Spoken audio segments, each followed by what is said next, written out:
Vote అనేది పౌరుడి ఇష్టం. కానీ అదే ఓటు ఒక నిండు ప్రాణాన్ని బలి తీసుకుంటుందని ఎవరూ ఊహించలేదు. ఎన్నికలో గెలుపోటముల కక్షలు ఒక పేద కుటుంబంలో తీరని శోకాన్ని నింపాయి.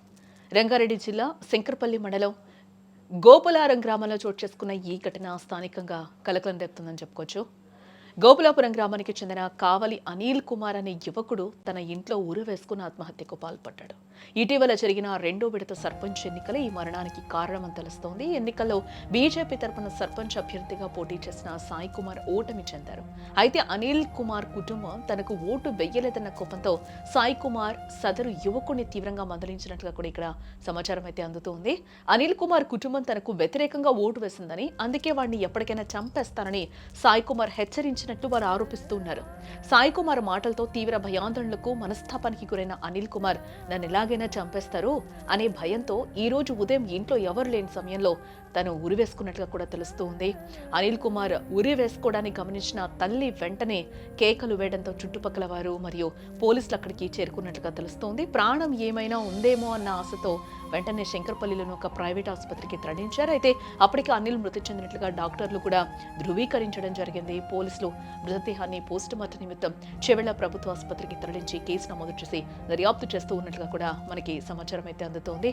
ఎన్నికలు వస్తాయి పోతాయి, కానీ గెలుపోటముల కోపాన్ని సామాన్యులపై చూపడం, వారి ప్రాణాల మీదకు తీసుకురావడం ఎంతవరకు సమంజసం? కేవలం ఓటు వేయలేదన్న కారణంతో, ఒక చిన్న కారణంతో ఒక యువకుడిని మానసిక క్షోభకు గురి చేసి తనువు చాలించేలా చేసిన వారిపై కఠిన చర్యలు తీసుకోవాలని అక్కడ గ్రామస్తులు కూడా కోరుతున్నారు. తక్కువ రేటుగా తీసుకున్నాడు అన్నాను ఓటు వేయనందుకు. నేను ఓటం పాలు లేనందుకు పగోళ్ళు అయ్యి అంటున్నాను అన్నాడు మా తమ్ముడు. ఈ మాట అయితే చెప్పినాక ఏం చేసిర్రు, పగబట్టిండ్రు అక్క నా మీద అన్నంటే నీకు మీద ఎందుకు పగబట్టిర్రా అని ఆస్తి తీసుకున్నామా అని ఏం తీసుకున్నామా ఉన్న మాట అన్నావు కదా అంటున్నాను అన్నారు అంతే. కానీ పగబట్టి ఇట్లా చేస్తారని బెదిరిస్తే నా తమ్ముడు ఎంతగానో భయపట్టించిర్రు, అంతగానో భయపట్టించి మొత్తము పానం తిన్నాం. మా రాత్రి మాట్లాడుకున్నారంట. రాత్రి కారు ఇంట్లో పెట్టి అన్ని పెట్టినాక మరి ఇట్లా చంపుతాము చేస్తామన్నా అంటే మరి మీరు బయట ఎంత బెదిరించారు అని 15 రోజుల సార్ నడుస్తున్నది.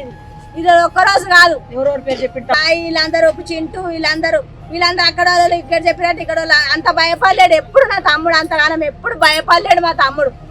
మీరే పొట్టని పెట్టుకున్నారు.